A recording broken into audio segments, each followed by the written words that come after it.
Hello and welcome to the 8th edition of the Goa Arts and Literature Festival. Today with us we have Mr. Nitin Gokhale, who is South Asia's leading strategic analyst. Hello sir, it is a pleasure to have you on today. Thank you very much for having me. Your book, Securing India the Modi Way, Patankot Surgical Strikes and more, will be released today evening. So how do you feel about that and what inspired you to write this book? Well, to be fair, this is a re-release of the book, or let's say the Goa launch of the book. We have done launches elsewhere, and the first launch was done in Delhi on 29th of September, the first anniversary of the surgical strikes in POK, the Pakistan occupied Kashmir. Why did I write the book? I wrote the book because I had the information which was not out there in the public domain. I had full access to people who were part of the operations for both planning, conceptualizing and executing it, and I wanted to put it out there in the public domain to tell people that decision making happens like this. There are risks involved, there are political risks, there are diplomatic risks, all that. Therefore I wrote this book. In many of your articles, you have praised the Indian army and the government for the surgical strikes. But many people say that these were just PR stunts done by the government, as nothing much has changed. So what are your views on this statement? Well, I mean, there will be always critiques for everything that anyone does, especially when the governments do. I have now sort of covered conflicts for 35 years, and most of it in Northeast and J&K. I've done the Kargil War, I've done the Elam War 4 in Sri Lanka, so all kinds of big conflicts I've covered.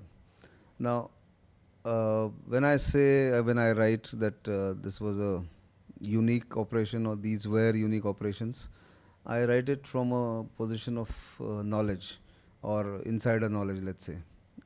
And why do I say it's different, and why do I say this has not happened before? Yes, earlier there were similar operations in a way that it would be done at the local level. A local commander would take the decision and go across and just take a revenge for whatever was done to his formation or battalion or regiment, whatever. He would not tell his higher ups, and there will be no risk involved in terms of any humiliation being heaped on India, because it was a local operation. And he could, government can always say that he did it on his own initiative. That used to be the unwritten kind of a code.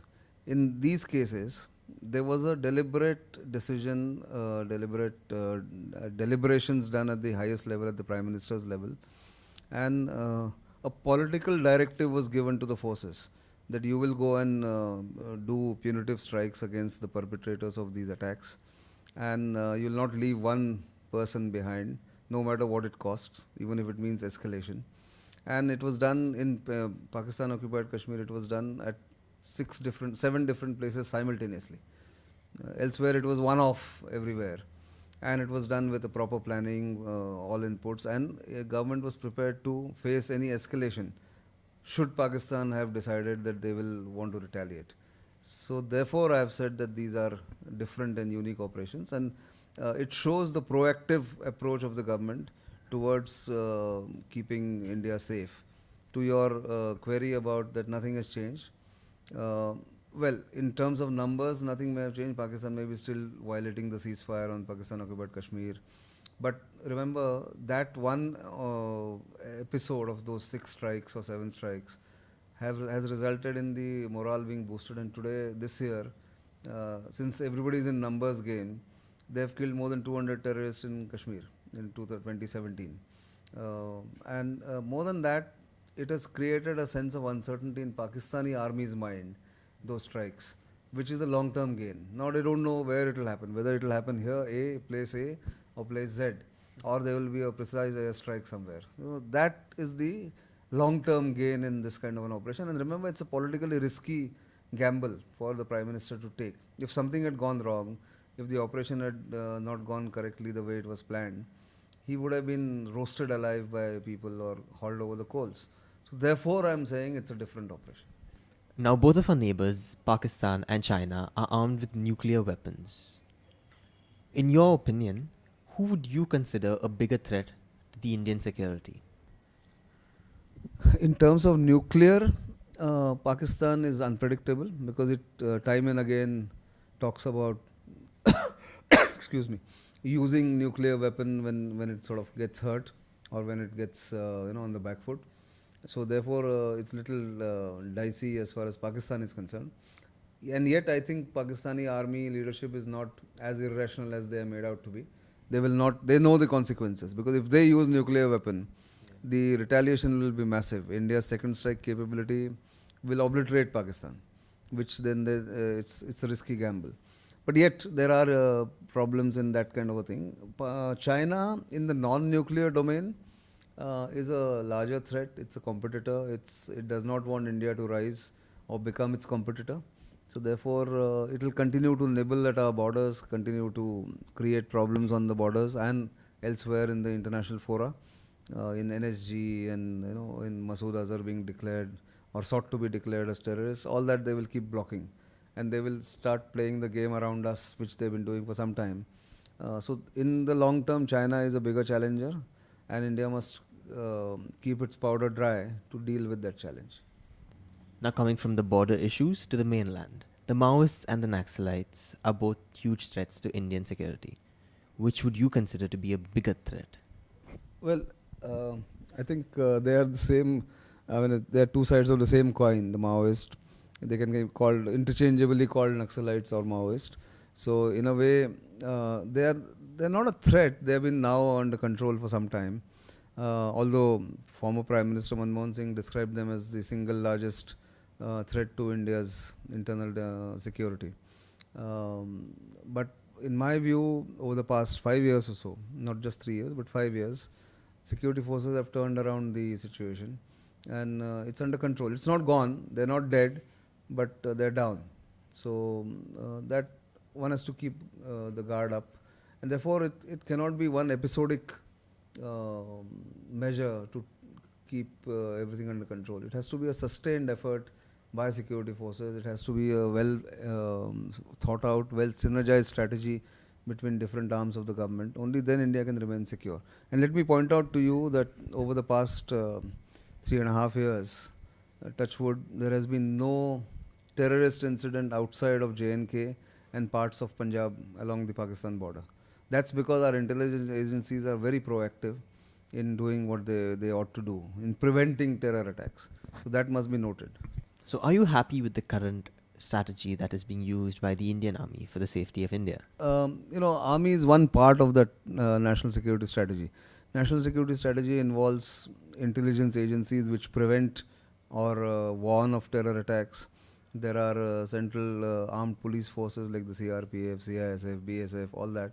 Then there is the police forces across the country, and then there are other elements of political decisions, social decisions, all that. So I think India is safe, it's stable, it's secure, but it needs to do more on the cyber security front, for instance.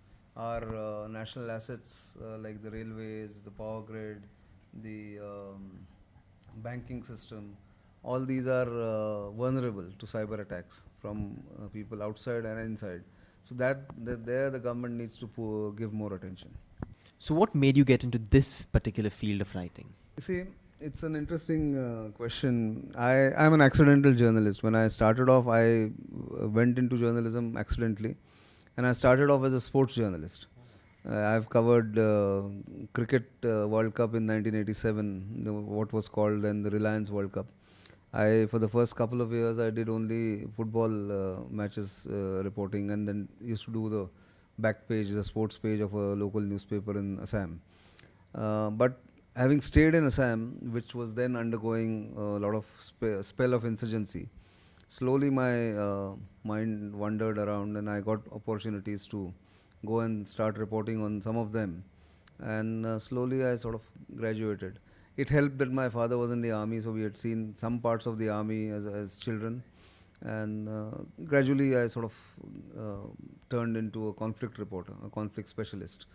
And people sort of started seeing some kind of a, what should I say, strength in me in reporting conflict. It requires a lot of sustained effort, stamina, traveling, also thinking on your feet.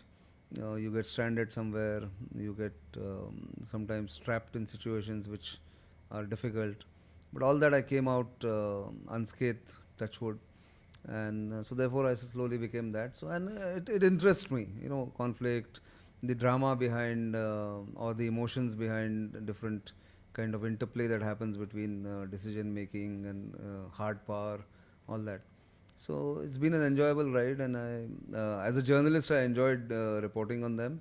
And so gradually from there, I sort of morphed into a writer on wars and conflicts. So I've written 6 books on everything has been on military history or military conflicts or military operations so far.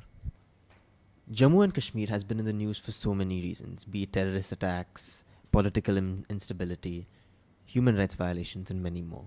What, according to you, is the solution or solutions to this issue in Jammu and Kashmir? If I were to tell you in one line, the solution to the so-called problem of Jammu and Kashmir is to treat it as just like another state of Indian Federation. Over the years, yes, Jammu and Kashmir was neglected, it was discriminated against, just like Northeast was. You know, the 8 states in the Northeast were at one point in time. But over the years, successive governments, since I would say since the late 90s, have given enough attention, money, and wherewithal for them to overcome all those deficits that were there. Today, I think most of the people who try to sustain that narrative that we are discriminated against, we are, you know, sort of not looked at, we are neglected, are doing it for their own political or personal benefit. So start treating Jammu and Kashmir as a normal state, just like any other state, except for the insurgency part of it. Whereas, see, Jammu Kashmir is different because Pakistan is involved in it. Pakistan fishes in troubled waters, and Pakistan's entire existence, Pakistani army's entire existence depends on keeping the pot boiling in Kashmir. So therefore, there is no solution to that. They will continue to do that. But on the other front, where people are involved, where students are involved, where a younger generation is involved, treat Jammu and Kashmir not as a special case, but treat it as a normal, normal state with all the attendant problems. Everywhere there are problems. There is unemployment. There is lack of development. There are environmental issues. There are, discrimination between different sections of the society. So please start treating Jammu and Kashmir as just another state. And I think there will be some solution there, if there is a solution needed. Frankly, to me, there is no one-size-fits-all solution as far as Jammu and Kashmir is concerned. So since this is the first time at the Goa Arts and Literature Festival, what do you feel about the festival? How have you liked it so far, and what do you look forward to? Well, I'm very grateful to the organizers for inviting me. It's the first time that I have come to this festival. I believe this is the 8th or the 9th edition, 8th edition. So I had only heard about it because I am a member of the International Centre Goa otherwise, but I'd never come here. But I'm thankful that they invited me, and I liked it very much for its informal atmosphere. Okay. And more than anything else, I liked the large presence of students in the various sessions, and I saw them attending it very attentively and looking at books. To me, as a writer and as parent of course grown up children now, they are in their mid-20s and beyond. But what we have managed to do with our children, that we've inculcated the habit of reading, and which helps in my view, which I was very happy to see in the Goa Literature Festival or Art and Literature Festival, involvement of the youngsters, which I don't see in various other places that I have been to.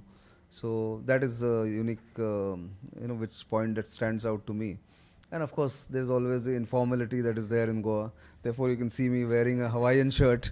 I spent 3 months in Hawaii about 2 years ago, doing a course there in Advanced Security Cooperation. So my compliments to Goa Art and Literature Festival organizers. Keep up the good work and take it to greater heights. Thank you for that very informative piece of that very informative interview that we just took. Thank you. So that was with us, Mr. Nitin Gokhale. This is me, Samuel Pereira, at the Goa Arts and Literature Festival. Stay tuned for more updates.